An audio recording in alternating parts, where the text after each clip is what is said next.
하나님의 축복이 여러분과 여러분의 가정에 넘치기를 주님의 이름으로 축원합니다. 제20장, 24장 성결을 유지하는 법 24장에 대해서 좀 공부를 하도록 하겠습니다.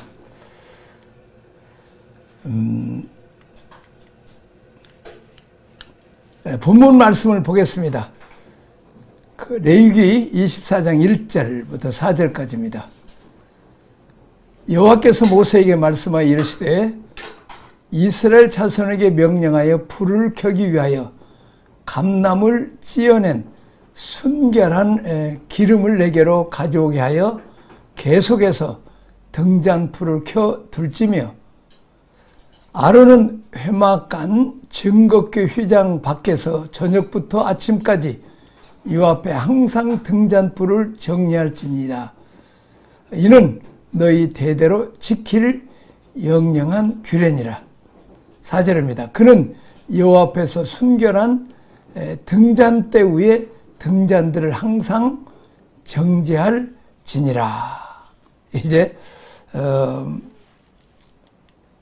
지금까지 이제 레위기에 대해서 1장부터 쭉 전체를 구조도에서부터 배웠습니다.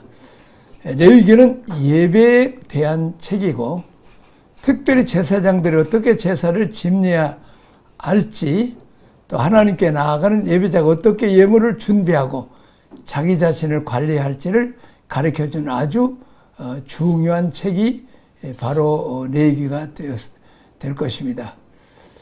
자, 레위기의 꽃이라고 할 수 있는 가장 중요한 부분은 레위기 23장과 25장입니다. 23장은 안식일과 7대 절기를 말합니다. 7대 절기는 성도가 주님 안에서 구원받은 이후에 어떻게 성장하는가를 가르쳐 줍니다. 6월절에 예수님 만나 피로 구원을 받은 이후에 무교절 누룩 없는 떡이신 그리스도를 나의 양식으로 취하고 또 그리스도를 먹고 공급받고 하면서 우리가 성장을 합니다. 그러다 초실절에 가서는 우리가 거듭남이 열매를 맺게 되고, 오순절에 가면 구약으로 말하면 율법을 주신 날이고, 신약에는 성령 강림 오신 날이죠. 말씀과 성령의 열매를 내놓게 됩니다. 자, 그럼 이제 성령 받은 사람들이 나가서 나팔을 불게 됩니다. 나팔절, 나팔을 불며 사람들이 돌아와 속죄일에 하나님께 회개하고 돌이킵니다. 속죄의 일이죠. 자, 그들과 함께 장막절을 경험하면서 교회 생활을 합니다. 소위 셀 안에서 먼저 된 자가 나중 된 자를 섬기고 또 교육하고 훈련하고 하면서 하나님 나라를 경험하는 것이 장막절이 되겠습니다. 자, 23장은 구원받은 하나님의 백성들이 어떤 코스로 어떤 방향으로 성장하는가를 가르쳐주는 아주 중요한 말씀이고, 25장은 이런 신앙의 결실 마지막 목표가 안식년, 신년이 되겠습니다. 예수님을 경험한 사람들이 결과가 어떠냐는 것입니다. 안식년, 빚의 탕감을 받고 노예가 해방을 받습니다. 자, 우리의 죄사함을 받고 우리가 죄의 노예, 사탄의 노예였던 우리가 이제 이 구원의 복음 안에 성숙하게 되면 자유를 경험하기 시작합니다. 자, 하나님의 자녀가 되고 하나님이 주신 분깃들을 누리기 시작합니다. 이게 극대화되면 신년이 됩니다.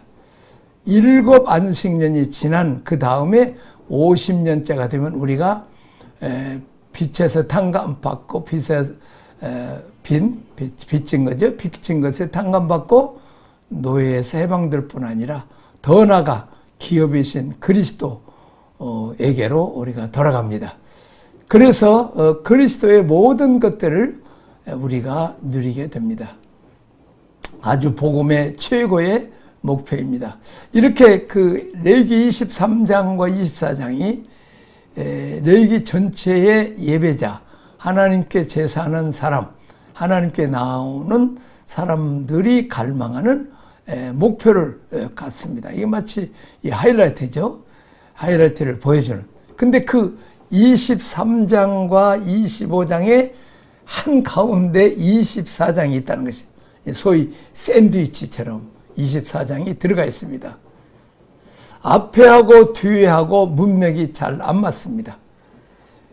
거기 보면 등잔불, 금등대라고 하는, 금초대라고 하는 이 등잔불을 잘 점검하라는 거죠. 점검하라 것과 떡상 관리를 잘할 것과 하나님을 해방하지 않고 영광을 돌릴 것에 대해서 딱 세 주제가 나오는데 도대체 이게 23장과 25장 사이가 끼어있는 23장, 24장에 끼어있는 이유가 뭘까 합니다. 성경을 연구하면 이런 부분들이 참 재미있습니다.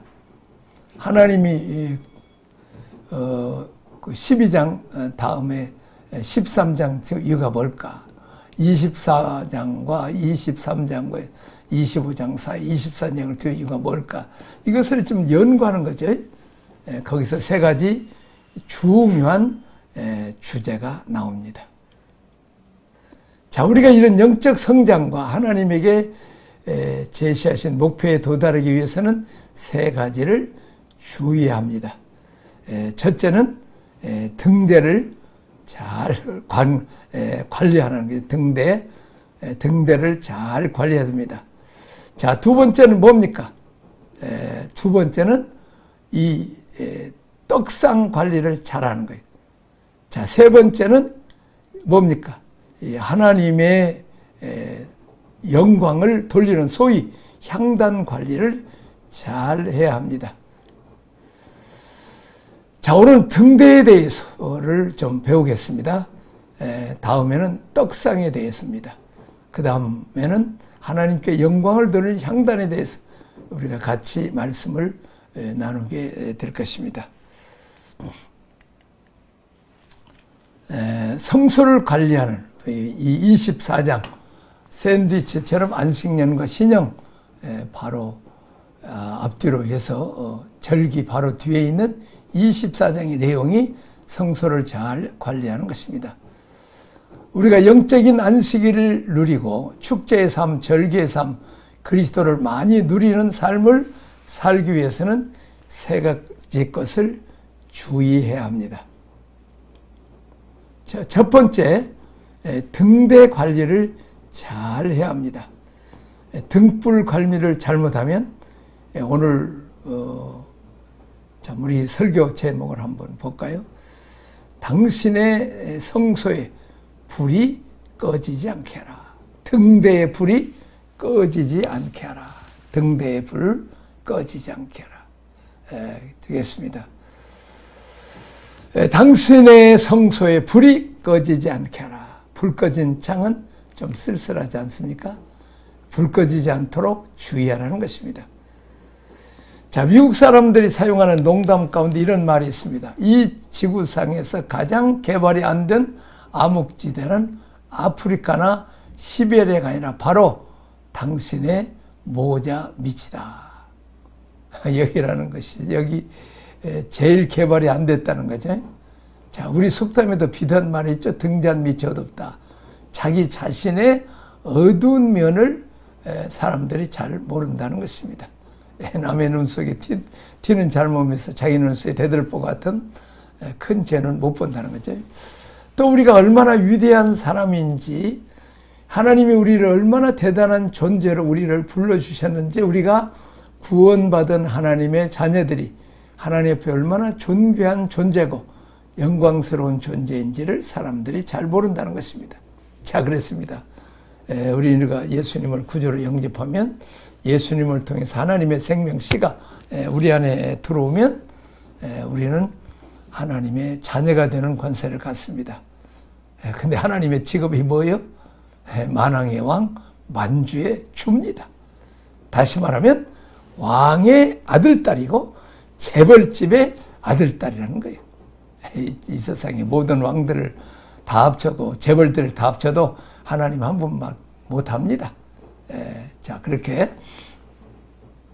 이렇게 그 존귀하신 참 하나님이 눈동자와 아끼시는 하나님 아들 예수 그리스도의 피값으로 산 존귀한 천하보다도 귀한 이런 생명, 예수님을 죽여서 우리를 샀다면 우리의 값이 예수님 값처럼 하나님 앞에는 귀중한 존재라는 것입니다.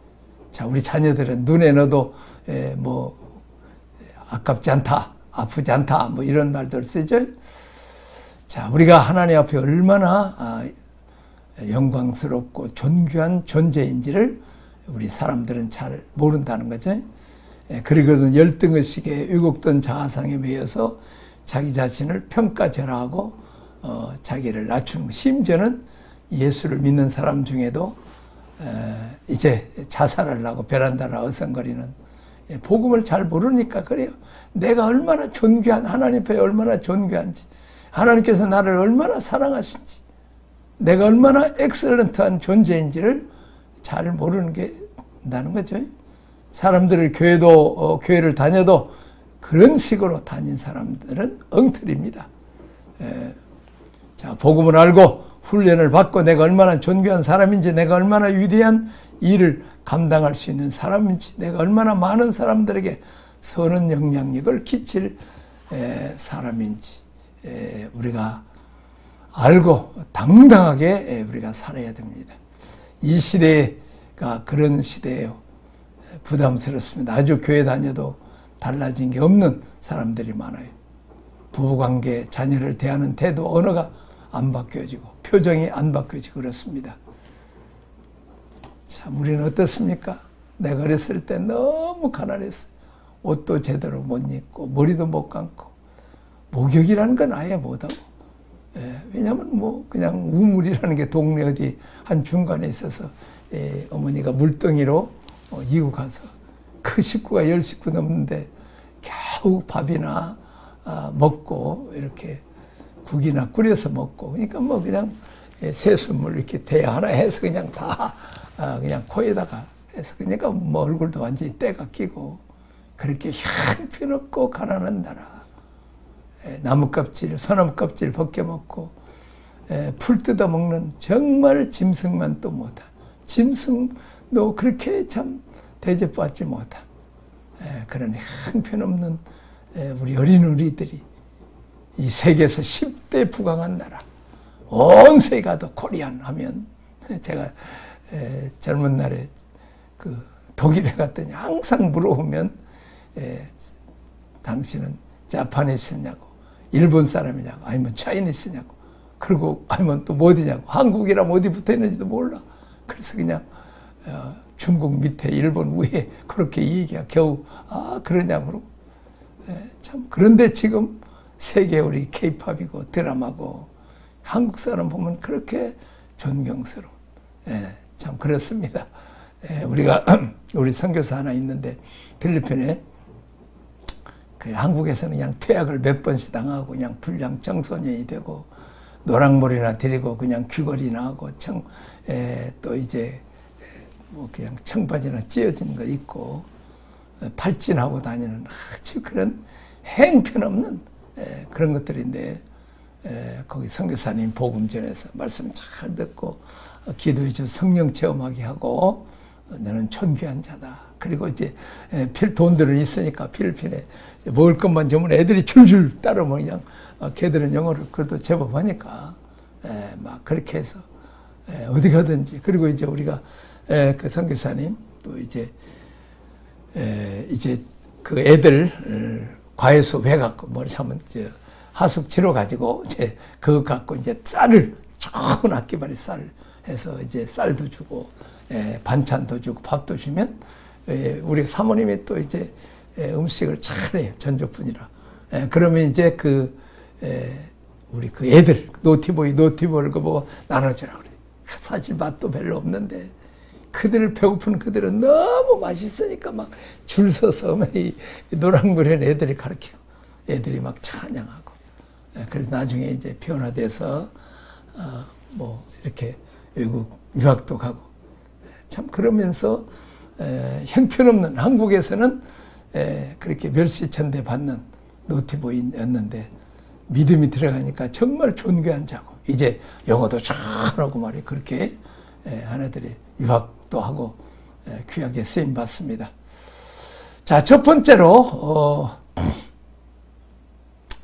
저녁에도 불이 꺼지지 않게 하라고 그랬습니다. 백성의 등잔불을 끄지 마라. 아론의 역할이죠. 저녁부터 아침까지 항상 등잔불을 정리하라. 특별히 제사장의 주의 의무 가운데 그거죠. 아론의 지파들 그렇습니다. 자, 밤이 되면 불이 꺼지지 않게 주의한다는 것이죠. 자, 아론은 회막안 증거궤 휘장 밖에서 저녁부터 아침까지 여호와 앞에 항상 등불을 정리할지니 이는 너희 대대로 지킬 영영한 규례라. 저녁부터 어디까지? 저녁부터 3절입니다. 저녁부터 아침까지 여호와 앞에 항상 등잔불을 정지할지니 이는 너희 대대로 지킬 영영한 규례니라. 법도로 가르친 거죠. 법을 꼭 지키라는 것입니다. 저녁부터 아침까지 어둠이 왔을 때 불이 꺼지지 않도록 주의하는 것이 항상 이렇게 체크해야 하는 것이 의무라는 거죠. 자, 성막의 구조를 보면 문으로 들어가죠. 그러면 뜰에는 백성들이 들어가는 곳인데 거기는 번제단이 있어요. 번제단에서 죄 문제를 해결하고 또 우리가 저질렀던 허물들, 죄악들을 하나님 앞에 지키지 못했던 것들, 연약한 것들을 다 번제단에서 해결받고 그 어린 양이신 예수 그리스도의 피로 우리가 씻음을 받죠. 자, 백성들은 그냥 뜰만 받고 돌아갑니다. 그러나 번제단을 지나 물두멍을 통과하여 성소까지 들어간 사람들을 우리는 뭐라고 그래요? 제사장이라고 그럽니다. 뜰에만 머무르는 백성과 성소에까지 들어가는 제사장은 질이 다릅니다. 어떻게 다르냐? 뜰에는 낮이 있고 밤이 있습니다. 낮에는 태양빛이 내리쬐기 때문에 밝습니다. 그러나 밤이 되면 어둠이 와요. 뜰에서는 아무런 일을 할 수가 없어요. 캄캄하니까. 그러나 이 성소에는 저녁부터 아침까지 이스라엘 말하면 저녁이 되면 아침이 되니 하루가 시작이니라. 해지면 6시부터 새로운 하루가 이스라엘 역으로는 시작되는 거죠. 바로 어둠이 왔을 때 어둠이 캄캄함, 절망의 시간이 아니라 자연 빛은 없어졌지만 성소 안에는 등대의 불빛을 밝힘으로 말미암아서 성소 안에는 환하게 비칩니다. 대부분의 세상 사람들은 자연의 빛으로 삽니다. 환경에 의해서 살아요. 잘 되면 좋아하고 힘들면 절망하고 좌절하면 못 견디면 우울증 걸리고 더 못 견디면 자꾸 베란다가 서성거리고 자살을 하고 그러고 이건 뜰에 사는 사람들의 특징입니다. 어두움이 오면 견디지 못합니다. 근심, 걱정, 염려, 절망, 고통 이런 것들이 오면 견디지 못한다는 거죠. 어두운 밤입니다. 그러나 이 성소에는 이제 등불이 있습니다. 이게 성령의 빛입니다. 세상에 근심, 걱정 많지만 빛 대신 주님이 오시면 너는 두려워하지 말라. 놀라지 말라. 내가 너를 도우리라. 참으로 의로운 오른손을 붙들리라. 이제 어두운 밤에도 빛 대신 주님이 우리에게 옵니다. 자, 우리가 그 어둠이라는 말은 방금 부정적인 얘기했지만 긍정적으로 말하면 안식이고 쉼이 있는 밤입니다. 그러나 영적인 의미로 말하면 이것은 아무것도 할 수 없는 속수무책으로 내가 어둠 가운데 묻혀야 하는 그런 위기를 말합니다. 모든 사람에게 그런 위기가 옵니다. 신앙생활 잘하는 사람이나 못하는 사람이나 불신자나 신자나 다 어둠이 옵니다. 불행이 찾아오고 좌절이 찾아오고 실패가 찾아옵니다. 그러나 이 중요한 것은 그 안에 불빛이 있는 사람은 위로부터 주시는 신령한 빛이 있는 사람은 어둠에 사로잡히지 않고 태양빛이 비치지 않고 환경이 어둡고 꼬이는 어둠이 할지라도 두려워하지 않고 불빛 가운데서 빛을 잃어버리지 않고 살아가는 사람들, 이들을 우리가 뭐라고 한다고요? 제사장이라고 그럽니다.